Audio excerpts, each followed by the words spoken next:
Rochester. Okay, Peter, here goes your old black boat carburetor. First we're going to test her up here and crank it up. Notice hands-free start.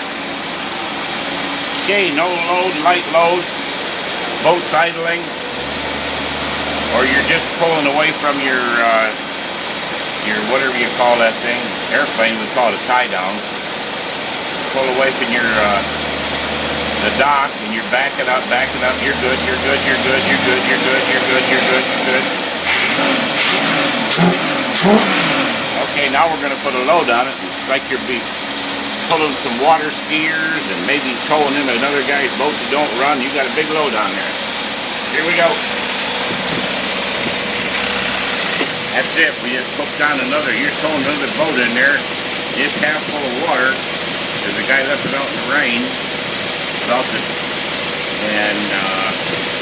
he's got about 3 big fat guys in the boat. They got eating them big old 12-foot long stubs. You've got 3 great big old ladies in there in your boat. You're trolling along there. They're eating fish dinner.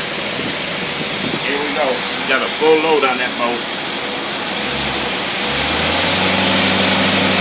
Well, you just pulled about almost, I don't know what kind of motor you got, but that carburetor, that'll pull, there's 400 foot-pounds of torque you put out right there. You got the capacity.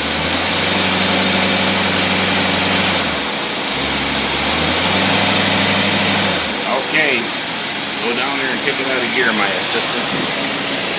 Would have to be my video person, would have to be my granddaughter. Well,